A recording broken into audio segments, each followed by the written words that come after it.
नमस्कार विद्यार्थी मित्रांनो, तर आजच्या व्हिडिओमध्ये आपण एक महत्त्वाची गोष्ट बघणार आहोत की नीट 2025चे रजिस्ट्रेशन फॉर्म हे दिनांक 7 फेब्रुवारी 2025 पासून सुरू झालेले आहे आणि विद्यार्थ्यांच्या मनात असा गोंधळ उडाला की कास्ट सर्टिफिकेट कंपल्सरी आहे किंवा नाही, किंवा आमच्याकडे कास्ट सर्टिफिकेट नसेल तर आम्ही फॉर्म भरू शकतो किंवा नाही भरू शकत। याची संपूर्ण माहिती आपण या व्हिडिओमध्ये विस्तृतपणे बघूया।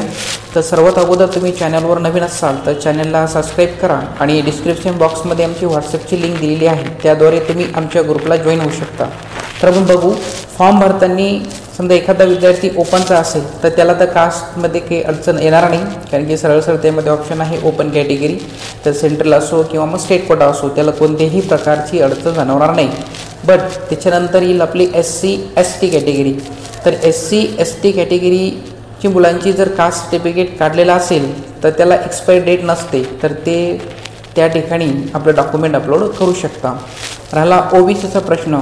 आता OBCची कोणाकडे कास्ट सर्टिफिकेट असेल परंतु ती एक्सपायर झालेली असेल तरीसुद्धा त्या विद्यार्थ्यांनी ती अपलोड करावी। म्हणजे तुमच्याकडे मागील 1 वर्षाचं असेल, 2 वर्षाचं असेल, कोणत्याही इयरचं कास्ट सर्टिफिकेट असेल तरीसुद्धा तुम्ही ते अपलोड केलं तरी चालेल।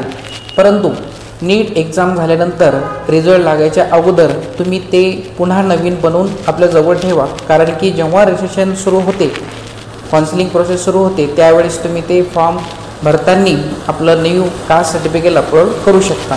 आता समजा एखादा विद्यार्थी OBCमध्ये येतो परंतु त्याच्याकडे अजूनही कास्ट सर्टिफिकेट नाही, तर त्याने ओपनमध्ये फॉर्म भराव का? तर नाही, 2-3 दिवस लेट फॉर्म भरावे आणि सेतूवर जाऊन तो तुम्ही कास्ट सर्टिफिकेटचा अर्ज नोंदवू शकता आणि त्याची जी रिसिप्ट मिळते म्हणजे त्याची पावती, ती पावतीसुद्धा तुम्ही या फॉर्म भरताना अपलोड करू शकता आणि नंतर मग तुम्ही ती प्रोसेस करून आपलं कास्ट सर्टिफिकेट आपल्याकडे आणून ठेवू शकता।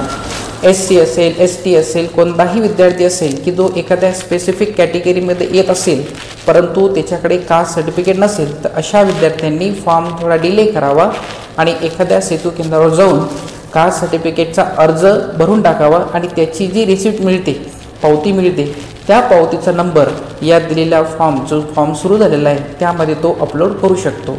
अशा पद्धतीनं की तुमच्याकडे कास्ट असो किंवा नसो तरीसुद्धा तुम्ही फॉर्म 2025चा भरू शकता आणि नंतर या नीट एक्झाम त्याच्या रिझल्टच्या दरम्यानच्या अगोदर तुम्ही आपलं कास्ट सर्टिफिकेट काढून घेऊ शकता। तसं तर व्हॅलिडिटी पण कंपल्सरी आहे, तर तेव्हा ती कंपल्सरी जेव्हा आपण काउन्सिलिंग प्रोसेस सुरू होते तेव्हा ते अपलोड करावं लागते।